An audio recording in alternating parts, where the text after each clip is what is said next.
အားလုံးပဲမင်္ဂလာပါအခုဗီဒီယိုလေးကတော့ကျွန်တော် online ကနေရှာဖွေတွေ့ရှိထားတဲ့ကျွန်တော်တို့ EDF လို့အမည်ရတဲ့ USDT investment website နဲ့ပတ်သက်ပြီးတော့ကျွန်တော်ပြပြချင်ပါတယ်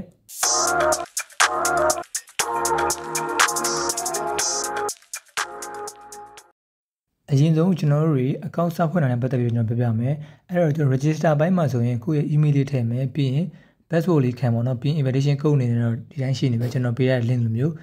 ဖြိုးရဆိုရင် sign in လုပ်လိုက်ပေါ့ပြီးနောက်တစ်ခုရှိတာကျွန်တော်ဒီ website ကနည်းနည်းလေးပို့ပြီးတော့ကျွန်တော် security ဘိုင်းမှာပို့ပြီးတော့ tag ပေါ့နော်နည်းနည်းတင်းတင်းကြပ်ကြပ်ဖြစ်တယ်ဘာလို့လဲဆိုတော့ကျွန်တော်အခုလို setting ထဲမှာ wallet management ပေါ့နော်ကိုယ့်ရဲ့ wallet လေးတွက်ထည့်တဲ့အချိန်မှာသူက email ကို verification code တောင်းတယ်ပေါ့နော်ဒါအဲ့တော့ကျွန်တော်တို့က email ကိုကျွန်တော် code ပို့ပြီးမှသာလင်အဲ့ code လေးရိုက်ထဲမှာကျွန်တော်တို့ရဲ့ wallet တွေကိုဒီ account ထဲမှာချိန်လိုက်ရမှာအဲ့တဘောမျိုး POI ဆိုတဲ့ မိတ်ဆွေများ sign in လုပ်လိုက်အောင်မယ် POI ဆိုတဲ့ကျွန်တော်တို့တွေကိုယ့်ရဲ့ page တွေကိုကျွန်တော်ရောက်သွားမယ်ပြီးရင်တော့ကျွန်တော်တို့ဒီ website မှာ investment လုပ်ဖို့အတွက်ကျွန်တော်တို့ရဲ့ account တွေကို recharge ပေါ့နော်ငွေရင်သွင်းရတယ်ကျွန်တော်တို့ဒီမှာမိတ်ဆွေများကိုပြဖို့အတွက်ကျွန်တော်ရဲ့ account ထဲမှာ 10 USDT ကျွန်တော် deposit လုပ်ထားပါတယ်အဲ့တော့ထုံးစံတိုင်းပဲ USDT ရဲ့သဘောအရကျွန်တော်တို့တွေ home နဲ့သွားမယ်သွားဖို့ဆိုတာနဲ့ကျွန်တော် sign လေးကျွန်တော်ဝင်ယူအောင်နေ့စဉ် sign လေးပေါ့နော်နေ့စဉ်ကျွန်တော်တို့ဝင်ယူလို့ရတယ်အဲ့ဒါလေးကိုကျွန်တော်တို့ sign လေးကိုနှိပ်မယ်ဒါဆိုရင် okay 1 day ပေါ့နော်ကျွန်တော်အခုစဝင်တဲ့အတွက်ကြောင့်1 day 0.1 USDT ကျွန်တော်ရပြီပြီးရင်တော့ကျွန်တော် investment လုပ်ရအောင်ကိုယ့်ရဲ့ account တွေကိုငွေဘယ်လိုသွင်းရမလဲဆိုတော့ကျွန်တော်ပြပြပေးပါမယ်အဲ့တော့မိတ်ဆွေများဒီမှာကျွန်တော်ပြထားသလို recharge ဆိုတာလေးရှိရပါတော့အဲ့ recharge လေးကိုကျွန်တော်တို့နှိပ်ပြီးသွားပြီဆိုတော့ねကျွန်တော်တို့လောကမှာမိတ်ဆွေများက USDT ဘယ်လောက်သွင်းနေတာလဲပေါ့နော်ကျွန်တော်တို့10 USDT သွင်းမှာလား20 USDT သွင်းမှာလားဆိုပြီးတော့ကျွန်တော်အရင်လာထည့်ပေးရတာပေါ့နော်အရင်ထည့်ပြီးကျွန်တော် next သွားမှသာလဲကျွန်တော်တို့ထည့်မဲ့ copy address လေးပေါ့နော်လာပေးရဖြစ်ပါတယ်အဲ့တော့ amount ရင်ထည့်ပြီးမှကျွန်တော်တို့ copy address လေးကျွန်တော်ရမှာဒီမှာတော့ကျွန်တော်10 USDT ကျွန်တော်ထည့်ပြီးဖြစ်တဲ့အတွက်ကြောင့်ကျွန်တော်1 day investment plan လေးကိုကျွန်တော် invest လုပ်ပြမယ်အဲ့တော့ဒီမှာ web ဆိုတဲ့ဟာလေးကိုကျွန်တော်နှိပ်လိုက်ပါဗျ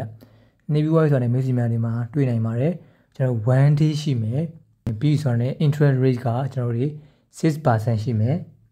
အနည်းဆုံးကျွန်တော်တို့ investment လုပ်ရမယ့် amount က10 USDT เนาะဒါတော့အောက်မှာဆိုလဲကျွန်တော်3 day plan ရှိတယ် interest rate က 6.5 ပြီးရင်အနည်းဆုံးကလည်း10 USDT အဲ့လိုမျိုးရှိတယ်အဲ့တော့ကျွန်တော်ကတော့အပေါ်မှာကျွန်တော်1 day fan လေးပဲကျွန်တော်ပြလိုက်မယ်1 day fan လေးကျွန်တော်နှိပ်ပြီးသွားဆိုတော့ကျွန်တော်တို့ invest လုပ်မဲ့10 USDT ရိုက်ထည့်ပြီးရတယ်ကျွန်တော်တို့ confirm လေးကျွန်တော်နှိပ်လိုက်ရုံပဲ okay ပြဒါဆိုရင်တော့ကျွန်တော်တို့ ongoing ဖြစ်သွားပြီပေါ့နော်ပြီးသွားဆိုတော့လည်းကျွန်တော်တို့နောက်ထပ်တစ်နေ့ကျရင်ကျွန်တော်တို့10 USDT ကိုအခုရမယ်အတူကိုကျွန်တော်တို့ပြန်ယူလို့ထုတ်လို့ရပြီနောက်တစ်ခုကတော့ကျွန်တော်တို့ commission ကပေါ့နော် commission ကအနေနဲ့ဆိုရင်မိတ်ဆွေများဒီ maintain လေးကိုသွားပြီးဆိုတော့ဒီ copy address လေးကိုကူးပြီးတော့ကိုယ့်ရဲ့မိတ်ဆွေတွေကိုကျွန်တော်တို့ share လုပ်ခြင်းအဖြစ်ပေါ့နော်သူတို့တွေ deposit ရဲ့ချိန်လို့ပါလို့ဆိုရင်ကျွန်တော်တို့က commission ကအနေနဲ့နည်းနည်းလေးကျွန်တော်တို့ပြန်ပြီးတော့ရမယ်အဲ့ဒီပုံမျိုးနောက်တစ်ရက်ဆောက်လိုက်တဲ့အချိန်မှာတော့ကျွန်တော်တို့ my investment မှာကျွန်တော်တို့ရဲ့ plan က down ဖြစ်နေတာကိုကျွန်တော်တို့မြင်ရလိမ့်မယ်အဲ့တော့ကျွန်တော်တို့ withdraw လေးကျွန်တော်တို့ထုတ်ကြည့်အောင်အဲ့တော့ကျွန်တော် withdraw ကိုနှိပ်မယ် withdraw ရဲ့ amount မှာတော့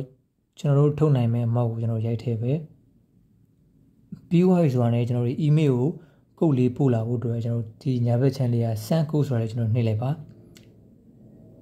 okay ဒါဆိုရင်တော့ကျွန်တော်တို့နှိပ်ပြီးတာနဲ့ mail ကိုရောက်လာတဲ့ code လေးကိုကျွန်တော်တို့ရိုက်ထည့်ပြီးသွားပြီဆိုတာနဲ့ကျွန်တော် submit နှိပ်လိုက်ပါနှိပ်ပြီးဆိုတာနဲ့အောက်မှာသူပြရလို့ပေါ့နော်ကျွန်တော်ကြာချင်းကတော့အများဆုံးကျွန်တော်တို့30 minute ပေါ့နော်နိုင်ခွဲလောက်တော့ကျွန်တော်တို့ကြာနိုင်တယ် okay ကျွန်တော်တို့စောက်ပြီးတိတ်မကြခင်တော့တင်မှာဘိုင်းနေမှာအခုလိုကျွန်တော်တို့ထုတ်ခဲ့တဲ့ amount ကိုရောက်ရှိလာတာကိုကျွန်တော်မြင်တွေ့ရမှာပါဟုတ်ကဲ့ပါဗျဒါလေးကတော့ကျွန်တော် ETF လို့ခေါ်တဲ့ website ထဲမှာကျွန်တော် investment ဘယ်လိုလုပ်ပြီးတော့ပတ်စံဘယ်လိုထုတ်လဲဆိုတော့ကျွန်တော်ပြောပြတာဖြစ်ပါတယ်မိတ်ဆွေများလည်း account ဖွင့်နေတယ်ဆိုရင်ကျွန်တော်ရဲ့ video လေးရဲ့အောက်မှာကျွန်တော် link လေးချပေးရပါတယ်အဲ့ကနေပြီးတော့ဒီစင် account ဖွင့်နိုင်ပါတယ်ပြီးပြီဆိုတော့ဒီ site နဲ့ပတ်သက်ပြီးတော့နားမလည်တာမသိတာရှိခဲ့လေကျွန်တော် comment မေးရခဲ့နိုင်ပါတယ်နော်